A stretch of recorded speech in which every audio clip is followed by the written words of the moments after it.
তো hello guys, আমি আজকে কী বলবো, খুব কষ্টের উপরে আছি। কেন যেন আমি বকে থাকতে পারি না, মানে আমাকে এত ভোগ লাগে, আমি থাকতে পারি না। বকে মাথা কাজ করে আমার মনে হবে আমি কিছুই খাইনি, কিছু করিনি। কী বলবো, মাথাটা অনেক ঘুরে।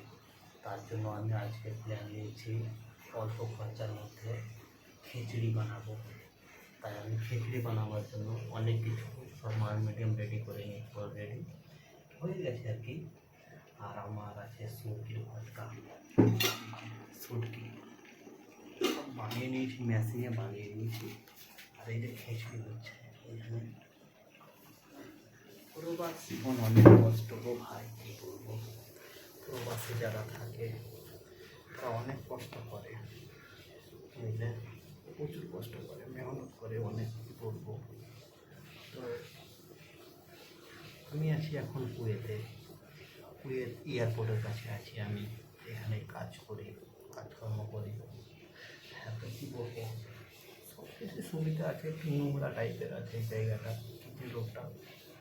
এই যে এখানে আমার বেসিনটা আছে যে এখানে, তো পরিবেশটা খুব একটা যে ভালো তা নয়, মানে একটা কাঁচা নোংরা টাইপের। পাঁচজন থাকে, তো মানে 5 বাপের বেটা থাকে এখানে, একই রুমে থাকি, 6 জন থাকি।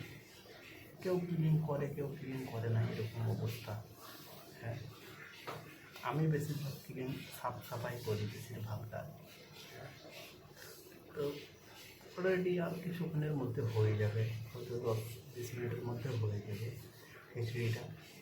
সব রেডি করে দিয়েছি, এবার খালি তেলটা ভালো করে ভুনে নেব, পেঁয়াজটা ভুনে নেব, রসুনটা ভুনে নেব, তাহলে অলরেডি হয়ে যাবে। তো গাইস, একটাও লাইক করে না ভিডিওতে, এত মেহনত করে করছি, পরিশ্রম করছি, একটাও লাইক করে না। একটু ভিডিওটা লাইক কমেন্ট করি। হ্যাঁ, তোমরা ভালো থেকো, সুস্থ থাকো, আর আমার ভিডিও দেখতে থাকো।